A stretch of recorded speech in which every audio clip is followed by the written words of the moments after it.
Ladies and gentlemen, hey, hi, how you doing? Welcome back to the channel. Thank you so much for stopping by. Call of Duty Next, of course, is today, and one of the main mysteries going into this reveal event was Warzone, and man, did we get a lot of information on Warzone, and I'm here to break down absolutely everything we learned about what's coming to Warzone with Black Ops 7 at launch and beyond, which the beyond has me real hyped. Launch, I'm still a little bit concerned about, but the and beyond, there's some cool stuff coming. So first up here, as far as maps go, the rumors, the leaks were true. We are getting Liberty Falls as a revamped Resurgence map. It's known as Haven's Hollow. A lot of the gameplay you guys will be seeing in the background from the main broadcast is on Haven's Hollow. They did specify there's going to be minimal water gameplay on this map. It is an extended version of Liberty Falls, so you'll recognize some POIs there. I think the map honestly looks really pretty. I can't really judge too much how the game flows on it, just because these lobbies are super sweaty with all the creators there. It's just sort of a niche event for that gameplay style. We got to get hands on to really see how it flows, but I think the map looks visually really solid. Honestly, it's like a little fall autumn vibe there. Very pretty overall. Then Verdansk is getting 2 new POI updates. We're getting the return of Factory, and then also a brand new POI up by military base known as Signal Station. Signal Station actually has a tactical heat map in it too, so if you drop there, it shows the threat level all around the map. The Factory has a theme update to it to fit with the Black Ops 7 theme, but the layout is still the same from Verdansk 84 back in Black Ops Cold War. We also got to talk a lot of gameplay stuff, because they did reveal a lot of different gameplay details here with how things are going to be changing, how things are updating for this iteration of Warzone. No longer do we have wild cards, which means no gunfighter, no 8 attachment builds. It's just going to be 5 attachment builds only, which I mean, I'm all right with, because overkill is going to be back to being default again. So you get a base primary and a base secondary out right away. I think that's really cool there. Also, the devs did mention that attachments are going to be more meaningful, which I really hope means we're not going to have copy paste setup, same muzzle, same barrel, same underbarrel on every single loadout, like what it's been pretty much this entire year, where you just spam the same 5 to 8 attachments on every gun and you're gonna have a good setup there. A big movement update happening here.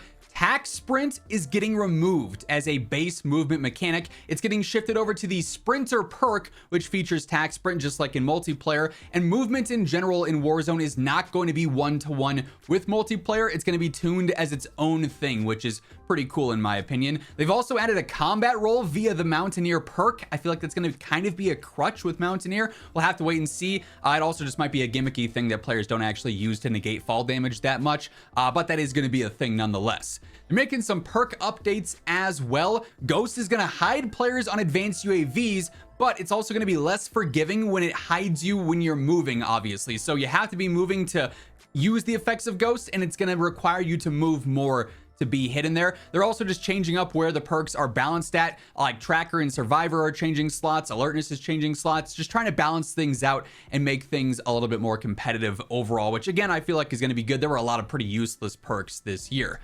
Keep in mind, by the way, as we are going through everything here with the Warzone update, we got a lot to cover here. Obviously, in this video alone with Warzone, but multiplayer, Black Ops 7 as a whole, there were so many major reveals and announcements today that we'll be covering today, tomorrow, throughout the week with the beta as well. You're not going to want to miss anything, so feel free to hit that subscribe button, turn on those post notifications to stay up to date. And if you enjoyed this video, a like rating is always seriously appreciated as well. They did detail a couple of new equipment and field upgrade things.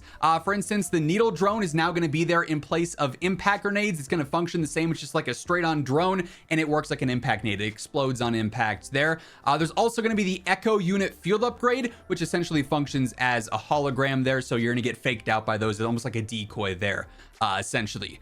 Couple of cool quality of life updates coming with the Black Ops 7 Warzone. Smokes can actually put fires out now. So if someone throws a Molotov, you can smoke grenade it and it'll put that fire out. That's kind of cool. It extinguishes it.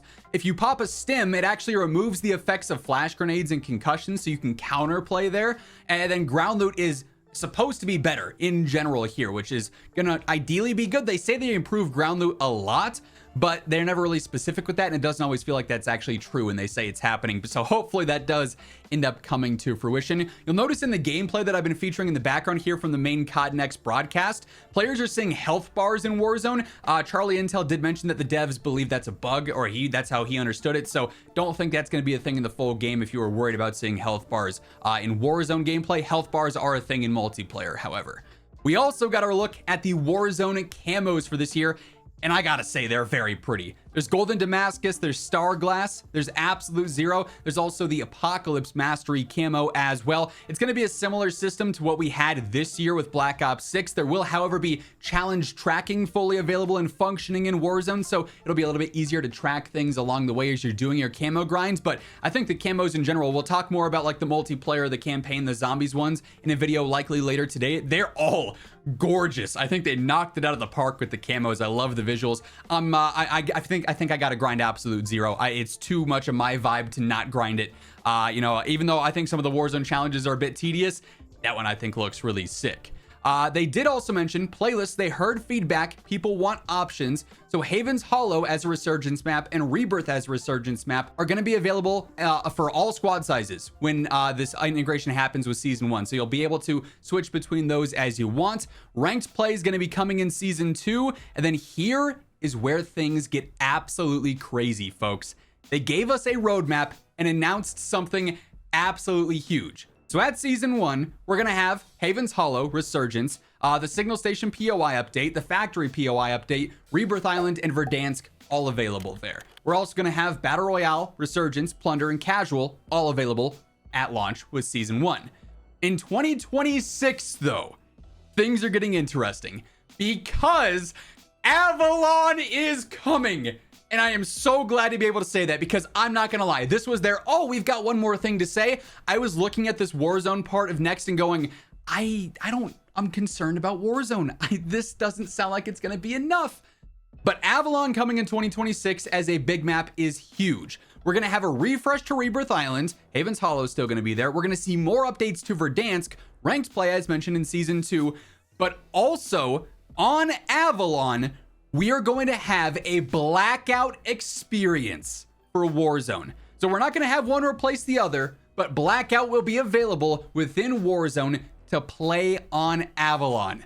And I think that's going to be really, really cool. They said we're going to learn more about this as we approach that time of the year. It's still obviously a ways out, happening in 2026, but not only do we get a new big map in the form of Avalon, we get the return of Blackout dynamics and Blackout gameplay here without having to sacrifice Warzone gameplay. So if you like having dedicated weapons and loadouts and stuff, you can still play that experience. But if you want to loot for your attachments, you don't want loadouts, you don't want that style of gameplay, you can play the Blackout mode instead. I'm really excited for that. I think that's going to be really, really cool. And like I said, I think that definitely makes up for a lot of what was a largely lackluster Warzone reveal otherwise, with just Verdansk seeing a couple of POI updates. I am very intrigued by Haven's Hollow, though. Gameplay in general doesn't seem like it's going to be shifting that much outside of, you know, Taxprit not being there, some rebalancing things that we'd come to expect. I'm still worried about there being a lot of bloat because of having all these weapons, MW2, MW3, Black Ops 6 in this game still too, but we'll see how they go and balance that out, especially with no gunfighter or anything like that. So we'll see how things play out there. But that is our very first look at the Warzone integration update for Black Ops 7. That's going to wrap things up. If you guys enjoyed the video, be sure to drop a like on it. If you're new to the channel, you want to make sure you're always up to date with everything going on in COD, be sure to hit that subscribe button. But once again, thank you so much for tuning in. And until next time, take it easy, have an awesome rest of your day, and I'll catch you later. Peace out.